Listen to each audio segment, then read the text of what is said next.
Here's what we're doing. Well, we're not doing the same thing. Amber's walking, and I'm riding. You know, if you can't beat them, join them. My leg strength is bad, my balance is bad. My coordination for walking is a little iffy. My stamina is terrible for walking.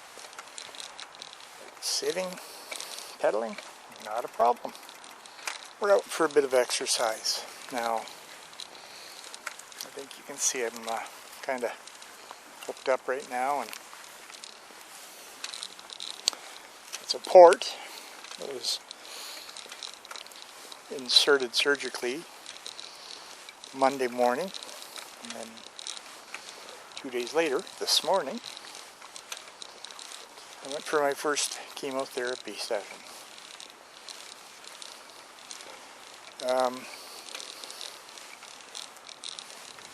I've had a lot of mixed feelings about how I want to talk about this. And of course, going through the emotional roller coaster does make a difference too.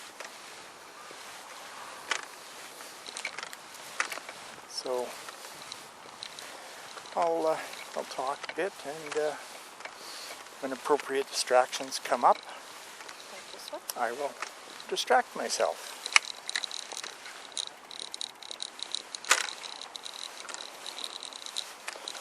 That's an appropriate distraction as far as I'm concerned.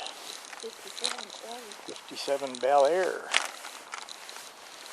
Member of the Manitoba Street Rod Association. I don't know if they're in the 567 club. Doesn't have a rear plate on it. So getting back to things, it basically happened with me. You know, any of you that followed me on YouTube, many of you will know I've battled multiple sclerosis for the last 22 years and had to quit work early, and it's a battle that I've been fighting and managing my symptoms. Hi, puppy. And you know, it affects my life and the family's life. We'll turn. And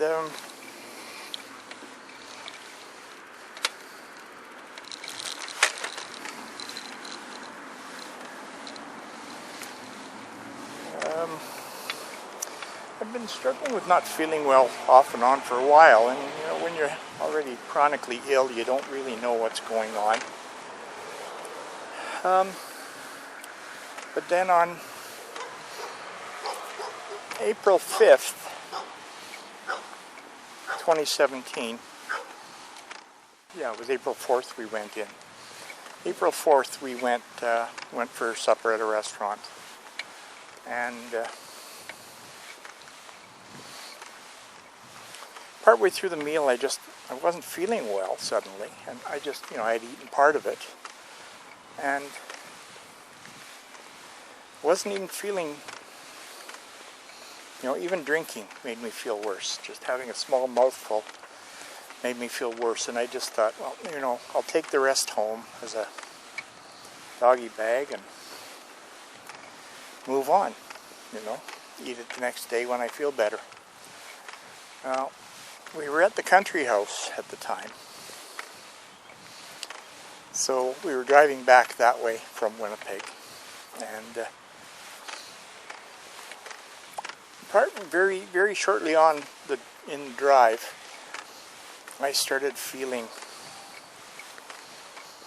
like it was something I needed to have looked at, but I didn't want to upset Amber too much, so I didn't say anything at first. But when we got to our corner on Highway 1, instead of turning to go to our town, I stayed on Highway 1 to the hospital that's at the the couple towns over that is for our area out there. So I went there into emergency, and they checked things out, and I thought it was gallbladder, and I thought I'd had gallbladder issues a couple times over a couple of years, and had mentioned it to my doctor once or twice, and he basically didn't think that's what it was. And I should have pursued it, but hindsight's 20/20, and that's all in the past. They gave me an IV, didn't they? And just some painkillers or something, and relaxant. And around midnight or so, we went home and went to bed, and I woke up around 2:30 and I was not feeling good at all. But I tried off and on to sleep. I went and slept in my recliner. I'm stupid, as my mom would have said, yeah. But it got to be around 6:37 to go to work, and I was sitting on the bed, my head down, and she just looked at me and said, "You feeling okay?" And all I did was shake my head, no. And she said, "We're going to go to back to the hospital," and I shook my head, yes. Because they said if I still felt bad to come back. Well, we got back to the hospital by 6:30, 7 o'clock in the morning. And they ran blood tests and things, and did a couple of x-rays, and couldn't see anything. And then they decided to see what was going on, and they sent me for an MR or a CT scan. Problem is, St. Anne, Manitoba doesn't have a CT scanner. The next closest one is in the town of Steinbach. So they gave me, or they basically set up a two-way ambulance ride for me to Steinbach for the test and back, to have the CT scan done with contrast to see what was going on. Contrast being the dye that you got to drink that tastes like crap. I'm still good to keep going if you are. Whatever. They sent me for the CT, but they knew I couldn't handle the ride, so they wanted to give me a little bit of meds to be able to handle the ride a bit. So, based on my level of discomfort, and I guess my size had something to do with it, they gave me a dose and a half of fentanyl, medical fentanyl, not the stuff that is killing drug addicts, and a dose of morphine. Stuck me in the ambulance for the 15-minute ride to Steinbach. And I got there, had to drink the first bit of dye before we got there, and then another half glass of it while I was waiting, and then the last half a glass just before I went in for the CT scan. And they did the scans.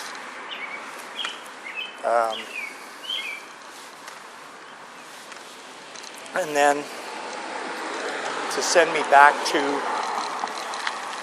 the hospital in St. Anne in the ambulance, they gave me the other half dose of fentanyl. And they had another dose of morphine ready if I needed it. It was not a comfortable ride at all. So we got back to the hospital. The results came from CT. And what it showed was a 100% blockage of my small bowel. Well, obviously with 100% blockage, you're going to starve and dehydrate to death. So, you know, life-threatening within basically a day or two, I guess. Eh? Oh, yeah. So they immediately set up things and put in an NG tube, nasogastrointestinal, I guess it went up my nose, down my throat. Well, if you've ever had one, you know they're not easy because you start to gag once it's hard to get in around the corner in your nose. It hurts. And then you got to start swallowing, drinking water. Well, Amber couldn't handle that, so she had bailed. But my son AJ was there. And he offered to help them, and he was holding me up because I had to sit up in bed. And I started swallowing, and every time you swallow, take a mouthful and swallow, they pushed the tube a little farther. Well, it got stuck at the next point where it would get stuck, and it just wouldn't go. And needless to say, I hurled chunks all over myself, and I think I got AJ a bit. Oh, your beard was disgusting. It definitely filled the beard. Where do you want to go? How are you doing? I'm good. Race car. Distraction. Yeah,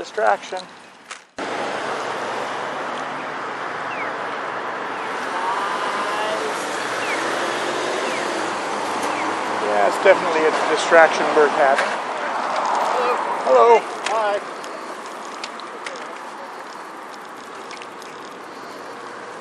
So,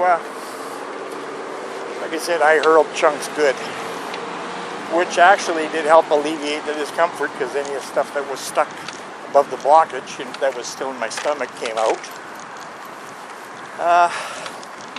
Second time's a charm. They did manage to get it in, and that they, instead of feeding me through it or giving me fluids through it, they used it for suctioning stuff out of my stomach. So they had to x-ray me with the tube when they finally got it in, and it wasn't deep enough. So they had to do it a little more. Another distraction for the British car fans.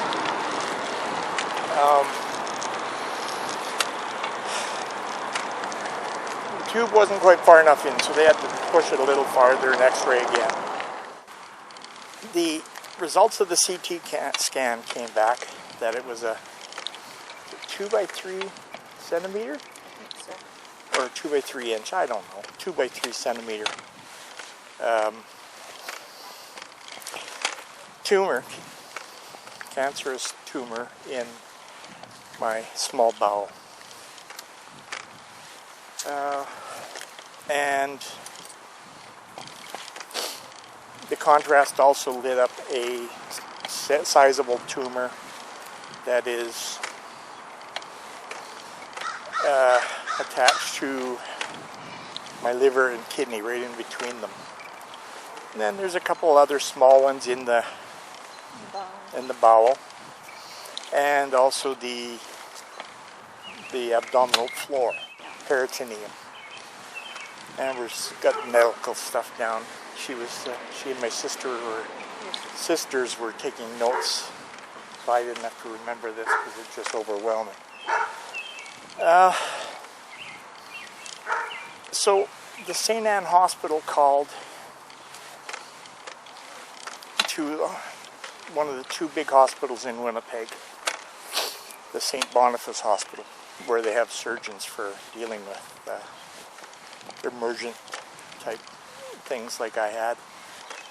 And luckily St. Boniface, which is the hospital I would have preferred to go to anyway,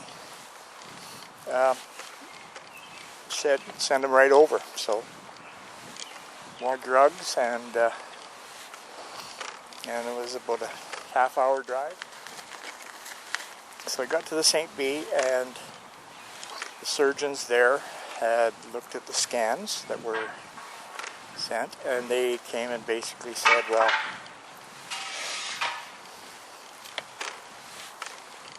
this is incurable.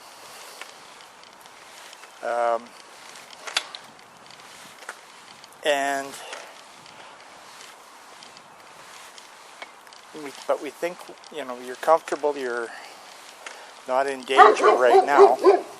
This was like 11 o'clock, 12 o'clock at night or something. And I guess the surgeons that were on were kind of ending their shift or something. Or they had another surgery scheduled. So they said we can likely do it. We'll do it in the morning instead, with fresh hands, which happened to be the chief surgeon, or whatever. Yeah, the head honcho, top cheese, whatever. Airstreams, loved Airstreams. Don't think I need one. We got Seymour.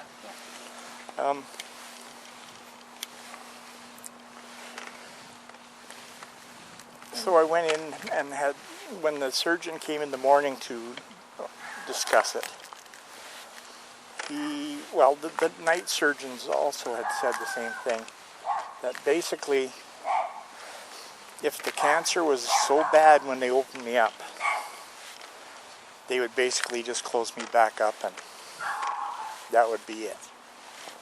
Which I never thought about asking them at the time, would they at least clear the blockage? But the three scenarios were that they could do it arthroscopically. No. That didn't work. No. It was, they would open you. No, it was arthroscopic. There were three ways. Arthroscopically, open me if they had to. Well, if they found the cancer was too much, then they would just close things up. But the first choice was arthroscopically to remove it, the blockage. I don't remember arthroscopically. Yeah, that was the best case scenario.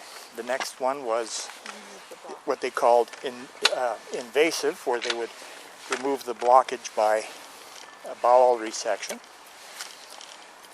And the worst case scenario would be removal of lots of tubing, and I'd end up with an ostomy bag.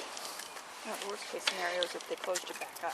Yeah, right. The worst. Okay, that would be the third worst. The worst would be they close me back up and basically send me home to die, because it would be considered untreatable. It's considered uncurable. When I woke up,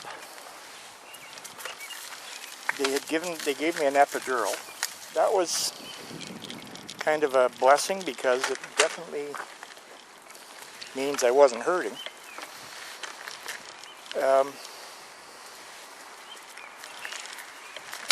But, I stayed in the hospital for a week and a half. You were there for 6 days. 6 days?